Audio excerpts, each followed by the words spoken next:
Hello ខេសួស្តីណគ្នាស្វាគមន៍ពីខ្ញុំថ្ងៃនេះមកបន្តសេរីកំពូលនៅកម្ចាត់ក្រុមបូលីរបស់យើងបន្តទៀតដោយបន្តពីអបិសុំមួយវិញនិយាយថាគឺថាទាំងអស់នឹងក្រោយជាការយកច្រឡំទៅអញ្ចឹងហើយការយកច្រឡំត្រូវបានដោះស្រាយហើយពួកគេទាំងអស់គ្នានឹងគួរចែកផ្លូវទៅផ្ទះរៀងៗខ្លួនទៅហើយនឹងហើយបន្ទាប់ពីវានិយាយអញ្ចឹងហើយដូចជួបមកយើងគឺក៏បាននិយាយទៅកាន់វាថ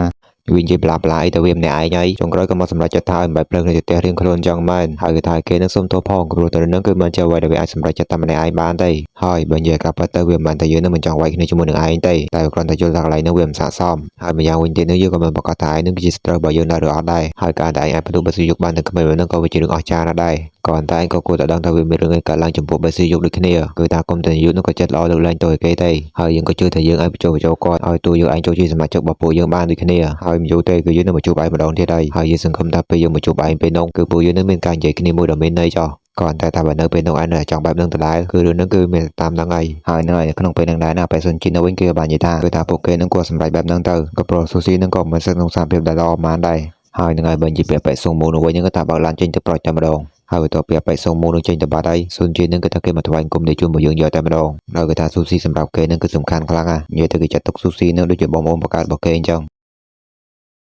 ហើយឡើងហ្នឹងគឺប្រមឯកភាពឲ្យពីរអ្នកគេនឹងអាចតាក់ទងគ្នាជាផ្លូវការបានហើយនឹងហើយបើទៅគេអញ្ចឹងហើយគឺថាស៊ូស៊ីនៅវិញប្រាប់គេនឹងបើមកព្រាមតែម្ដងគឺថារឿងនោះមិនចាំបាច់គេនឹងអនុញ្ញាតអីទេគឺតួនេះជាអ្នកសម្រេចចិត្តដោយខ្លួនឯងហើយចុំក្រែងតែឯងនឹងយល់ព្រមហើយយល់ព្រមក្បាយអីទៅអញ្ចឹងមិនតែយល់ព្រមគាត់តែថាចុះខ្លួនដូចជន់វិញហើយនឹងហើយបើនិយាយទៅជុំមកយើងវិញគឺថាគេនឹងគ្មានបានចាប់អារម្មណ៍ពីអ្នកគេនឹងនិយាយគ្នាទេនិយាយទៅគេបកគិតពីយុគកម្មហ្នឹងហើយនឹងហើយស៊ូស៊ីនៅវិញមកទៅគឺអញ្ចឹងនាងក៏បានគិតក្នុងចិត្តថាគឺតែនាងពិតជាចង់ដឹងអំពីអារម្មណ៍របស់ដេជនខ្លាំងហើយនាងដែលបានអារម្មណ៍របស់នាងទៅកាន់ដេជនមុនទេនិយាយទៅគឺនាងតែចង់បញ្ជាក់ពីអារម្មណ៍ដេជនមុនរហូតក៏តែយ៉ាងណាក៏ដោយគឺថាឥឡូវហ្នឹងវាលែងសំខាន់ហើយក៏ព្រោះថាអ្វីដែលសំខាន់ហ្នឹងគឺជាអារម្មណ៍របស់នាងវិញទេហើយទៅវាឃើញអញ្ចឹងហើយនាងក៏បានដើរទៅកេះដេជនតែម្ដងអញ្ចឹងហើយដេជនគេក៏បាននិយាយទៅកាន់នាងវិញថាគឺថាគេសុំទោសផងមិនហ្នឹងគេរវល់តែរឿងផ្សេងគេមកស្ដាប់នាងនិយាយអីទេអញ្ចឹងហើយតែនាងអាចជួយនិយាយម្ដងទៀតបានអត់គ្រាន់តែស៊ូស៊ីនៅវិញហ្នឹងគឺថាបានអោបគេយកតែម្ដងគឺថានាងនឹងក៏ចង់អោបគេបែបហ្នឹងហើយនឹងអរគុណគេនៅអ្វីគ្រប់យ៉ាងតែប៉ុណ្្នឹងទេហើយនឹងឲ្យបន្តមកសេរីរបស់យើងរបស់កម្មការនៃមណ្ឌលកម្មាកំព្រានេះវិញដល់ពេលបាមកនឹងក៏ថាខ្ទេចមុខឡើងមើលឡើងយល់តែម្ដងនិយាយទៅសម្បីតែបេគីមឈុននោះក៏គេមើលឡើងស្គាល់វាដែរហើយនឹងឲ្យបន្តមកបេគីមឈុននោះវាក៏បានធ្វើការរាប់រឿងយកប្រាក់ទៅការបេសុំមួយចឹងទៅហើយគឺមិនជារឿងអីថ្មីទេគឺជារឿងដែលគេបាននិយាយជាមួយយុគមុននឹងឯងហើយបន្ទាប់ពីវាធ្វើការរៃរាប់ហើយបន្ទាប់មកវាក៏បានបន្តទៀតថាគឺថាទោះបីជាវាមិនគួរគិតច្រើនពេកក៏ដោយគ្រាន់តែតាមយានទី6របស់វានឹងគឺដូចជាមិនសូវស្រួលសោះហើយរឿងនឹងវាក៏ជាការពិតមួយដែរគឺថាសត្វយានទី6របស់ឯងហ្នឹងហើយទើបធ្វើពួកយើងនឹងអាចដើរមកដល់ចំណុចហ្នឹងបានគ្រាន់តែថាមុននឹងឯងគិតវែងឆ្ងាយហ្នឹងគឺឯងនឹងកុំទាន់ផ្លេសោះគឺសត្វតែមាននយោបាយទៅពួកយើងឯងមានថ្ងៃហ្នឹងហើយណាហើយអញ្ចឹងក៏អញ្ចឹងទៅគឺថាមើលទៅបែរមកពីយើងនឹងបារម្ភពីវាច្រើនពេកហើយនឹងហើយមើលទៅរឿងនឹងក៏បែរយើងត្រូវចាត់ការវាដូចខ្លួនឯងហើយនឹងហើយបន្ទាប់មកសេរីរឿងរបស់យើងក៏បានមកនិយាយ3នាក់ដែលជុំមកយើងនេះវិញដល់ Director Lee នឹងបាននិយាយទៅកាន់ទីជុំរបស់យើងថាគឺថាទៅគេនឹងបានឃើញអញ្ចឹងសបកក្រៅនឹងវាជាមណ្ឌលកម្មាកំព្រាមែនគ្រាន់តែធិតទៅវិញនោះគឺវាពុកគ្មានទីពឹងហ្នឹងយកទៅធ្វើរឿងអក្រកម្មមួយពួកវានឹងឯងហើយនឹងហើយបន្ទាប់ពី Director Lee នឹងនិយាយចឹងហើយដូចជុំរបស់យើងក៏បានឲ្យនាងប្រាប់ទីតាំងរបស់មណ្ឌលកម្មាកំព្រាតែម្ដងហើយ Director Lee វិញបន្ទាប់ពីលើកដូចជុំរបស់យើងគេនិយាយចឹងនាងក៏បាននិយាយថាគឺថាបើនាងប្រាប់ទីតាំងគេនោះតើគេមិនរងសំណុកទៅកំតិចទីតាំងនឹងចោលតែម្ដងឥឡូវនឹងក៏អីហើយគេថានាងអាចយល់ពីអារម្មណ៍របស់គេគ្រាន់តែថានៅពេលនោះពួកគេក៏គួរតែមានផែនការបានត្រឹមត្រូវដែរដោយគេថាបើសិនពួកគេកម្ចាត់ចូលកាប់ចងជាមួយនឹងរទេះកាប់ចងក្នុងពេលតែមួយទេក្រុមកាប់ចងទី2គឺនឹងអាចកើតឡើងបានគ្រប់ពេលហើយតាមរយៈរឿងដែលបានកើតឡើងហើយនឹងជាមួយនឹងអ្វីដែលសូមមូបាននិយាយមើលទៅពួកគេនឹងគឺប្រហែលជាគ្រាន់ជាកីឡាករបុកក្លឹបដូចបើស៊ូយកអីដែរនឹងឯងហើយពួកគេក៏ប្រហែលជាមិនបានដឹងអំពីគម្រោងរបស់បូលីនឆើញដែរហើយចំពោះរឿងនឹងគឺថាវាអាចទៅរួចតែថាចូលកាប់ចងនឹងមានចេតនាលែករឿងនឹងអំពីពួកគេហើយបន្ទាប់ពី Director Lee នឹងនិយាយចឹងហើយឯណានឹងក៏បានសួរទៅឆ្ងល់ទៅកាន់នាងវិញថាគឺថាបើនាងនិយាយចឹងគឺបានន័យថាពួកគេនឹងគឺជាក្រុមពីរផ្សេងគ្នាមែនហើយបន្ទាប់ពីឯណាសួរចឹង Director Lee នឹងក៏បានធ្វើការបន្តរ៉ាំចឹងទៅគឺថាតាមការវិភាគរបស់នាងគឺអាចទៅរួចដែលចូលកាប់ចងនឹងក៏មានចេតនាខំបន្តគាត់ដែលនឹងសមាគមកាប់ចងនឹងនិយាយពីរដៃពីគ្នាហើយនៅពេលដែលពួកគេមានគោលដៅពីរខុសគ្នាអញ្ចឹងក៏វិជាការពួកយើងនឹងជាការទាញយកផលប្រយោជន៍ពីការបែកបាក់ផ្ទៃក្នុងដែរហើយបន្ទាប់ពី Director Lee នេះរៀបរាប់អញ្ចឹងហើយឯណានឹងក៏បាននិយាយថាគឺថាអ្វីដែល Director Lee នឹងបាននិយាយហ្នឹងគឺវាសមហេតុផលមើលទៅនឹងនាយកគាត់ចង់លៀងដៃចេញពីសង្គមងឹតហ្នឹងហើយជាមួយគ្នានឹងក៏នឹងបន្តសមាគមកាប់ឈរហ្នឹងនៅលេខលងជ្រៅក្នុងនឹងដដែលហើយនឹងហើយគឺថាបើនិយាយពីដេជុំរបស់យើងវិញដោយគឺថាពីរនាក់នោះគេនិយាយឡើងចូលចិត្តគ្នាគ្រាន់តែដេជុំរបស់យើងវិញនឹងគឺថាគ្មានចូលមិនតិចទេនិយាយទៅគឺថាឡើងគេទ្រាំលេខបានតែម្ដងដោយដំបូងឡើយនេះគេគិតថាគេគ្រាន់តែឆាស្ដាប់ហើយសំដែងធ្វើទៅជាស្ដាប់យល់ទៅគឺបានហើយគ្រាន់តែពីរនាក់គេនឹងវិញនោះគឺថាទៅយកគ្មានខ្វល់ពីគេតែម្ដងហើយឥឡូវនឹងសរុបមកនោះទួនាទីរបស់គេនឹងគឺជាស្អីវិញទៅហើយនឹងឲ្យបន្ទាប់ពីឃើញដេជុំរបស់យើងគេរៀងមួម៉ៅអញ្ចឹង Director Lee នេះក៏បាននិយាយទៅកាន់គេថាគឺថានាងនឹងដឹងថាគេនឹងជំនាញខាងអីអញ្ចឹងហើយគេគ្រាន់តែធ្វើតាមនាងប្រាប់ទៅហើយបន្ទាប់ពីនាងនិយាយអញ្ចឹងហើយនាងក៏បានធ្វើការឲ្យជិតខ្មៅទៅកាន់ដេជុំរបស់យើងពាក់តែម្ដងហើយបន្ទាប់ពីនាងឲ្យជិតខ្មៅទៅកាន់ដេជុំរបស់យើងពាក់នេះក៏បានប្រាប់គេថាការងាររបស់គេនឹងគឺសរសើរអំពីសមាគមកាប់ឈរហើយនៅពេលដែលគេធ្វើការងាររបស់គេនឹងគេធ្វើតាមច្បាប់របស់សង្គមងឹតចោះ ហើយនឹងហើយបន្ទាប់ពី80ម៉ោងក្រោយមកហ្នឹងគឺក៏បានមកដល់ទីតាំងហ្នឹងហើយបន្ទាប់ពីមកដល់ហ្នឹងគឺថាគ្មាននិយាយច្រើនទេអាប៉ែ00នៅមាត់ផ្លូវហ្នឹងប៉ាំងប្រើសម្រាប់ឆឹងតែម្ដងហើយបន្ទាប់ពីប៉ាំងប្រើទៅអាប៉ែ00ហ្នឹងហើយគេក៏បាននិយាយទៅកាន់អ្នកទាំងអស់គ្នានៅទីហ្នឹងថាគឺថាស្រីអែបទៅមកខាងចំណែកពូប្រុសវិញមករកគេមកហើយនឹងហើយក៏មកកាន់ក្នុងឡាននេះវិញបន្ទាប់ពីឃើញអ្នកនេះរឿង surprise ហ្នឹង director Lee នេះក៏បាននិយាយទៅកាន់នាងថាគឺថាក្នុងពិភពលោករបស់ពូទាំងអស់ហ្នឹងច្បាប់ហ្នឹងគឺគ្មានន័យសម្រាប់ពួកគេទេគឺមានតែក្តាប់ដៃទេដែលអាចដោះស្រាយបានហើយរឿងហ្នឹងក៏ជាមួយនៅក្នុងរឿងជាច្រើនដែលជនគេអាចធ្វើបានដែរហើយចុំនិយាយចឹងបានន័យថាជនគេអាចធ្វើបានរឿងជាច្រើនទៀតមែនហើយនឹងហើយចំណុចពិសេសរបស់ជនយើងមួយទៀតហ្នឹងគឺជាភាពសង្ហារបស់គេហ្នឹងឯងអញ្ចឹងហើយគេក៏បានយកភាពសង្ហារបស់គេហ្នឹងដើម្បីដាក់អន្តរកញ្ញានៅស៊ូព័ត៌មានពីនាងតែម្ដង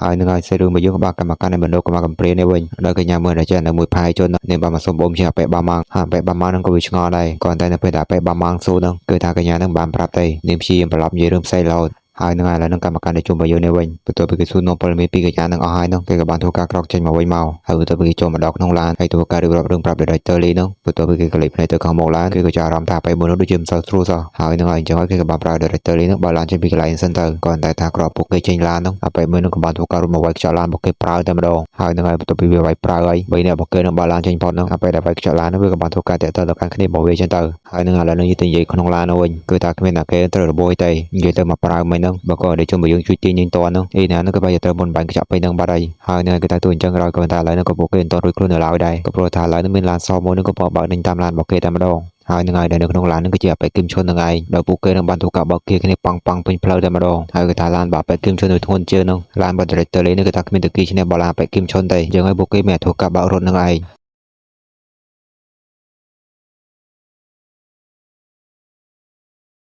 គ្រាន់តែថាមានអីនៅពេលដែលឡានបើអប៉ែគឹមឈុននៅបើកតាមអត់តាន់ហ្នឹងវាបានធ្វើការយកប៊ូដៃហ្នឹងគុំមកកាន់ឡាន director ប្រើតែម្ដង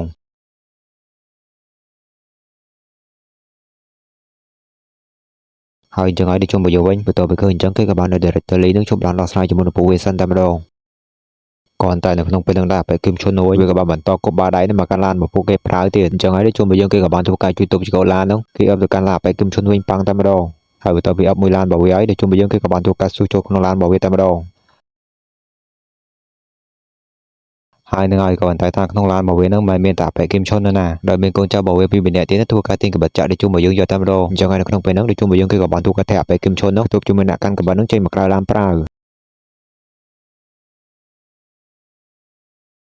ហើយនឹងហើយគេថាសាតាអប៉ែគឹមឈុននៅរៀងរហ័សដែរអញ្ចឹងហើយវាក៏អាចធ្វើការសមាតង់ទ្វារឡានតាន់ហើយនឹងហើយបើនិយាយពីអ្នកកាន់បែបម្នាក់ទៀតនោះវិញនោះដែលជួបមកយើងក៏បានមកវាម្ដាយប៉ង់រុកមកពីដៃហើយបន្ទាប់មកគេក៏បានធ្វើការចុកក្បាលរបស់វានោះរួចមកទៅនឹងខ្យល់ឡានប្រើទៀតតែម្ដងហើយនឹងហើយអញ្ចឹងឥឡូវហ្នឹងគឺថាសតតែអប៉ែគឹមឈុនម្នាក់ទៀតទេហើយក្នុងពេលនោះដែរជួបមកយើងគេក៏បាននិយាយទៅកាន់វាថាគឺថាបានវាមករកគេអញ្ចឹងគឺវាកាន់តែស្រួលតែម្ដងក៏ព្រោះតែមិនបើគេនោះចាំបាច់ដើររកវាហើយទៅគេនោះក៏បត់ធុញជាមួយនឹងអាឡបាយដាក់នៅបិឆើទៀតល្មមហើយនឹងហើយបន្ទាប់ពីជួបមកយើងគេនិយាយអញ្ចឹងហើយអប៉ែគឹមឈុននោះវាក៏បានធ្វើការស្ទុំអបដូចជួបមកយើងប៉ង់ក៏តែជាមួយគ្នានោះដូចជួបមកយើងគេក៏បានធ្វើការចាប់វាក៏វិញទៅមកខាងប្រើហើយបន្ទាប់មកវាក៏បានធ្វើការស្ទុំអបដូចជុំមួយយើងទៀតក៏ប៉ុន្តែសារហ្នឹងគឺថាវាចាប់អបដូចជុំមួយយើងបោកយកតែម្ដងហើយបន្ទាប់ពីបោកដូចជុំមួយយើងដួលដល់ផ្ងាជើងហើយបន្ទាប់មកគេក៏បានហោះជាមួយនឹងអូវែនហុកទៅរកជុំមួយយើងទៀតតែម្ដងហើយនឹងហើយបើនិយាយពីអ៊ីណាជាមួយនឹង director Lee នេះវិញបន្ទាប់ពីឃើញចឹងហ្នឹងអ៊ីណានឹងក៏បាននិយាយថាគឺថាពួកគេគួរធ្វើមិនទៅបែបហ្នឹងគឺគ្រោះថ្នាក់ណាស់ហើយបើសិនជាពួកគេធ្លាក់ពីលើឡានវិញហ្នឹងហើយនឹងហើយដល់គ្រាន់និយាយបានតែប៉ុណ្្នឹងពីរនាក់ហ្នឹងគឺថាធ្លាក់ពីលើឡានប្រើតែម្ដង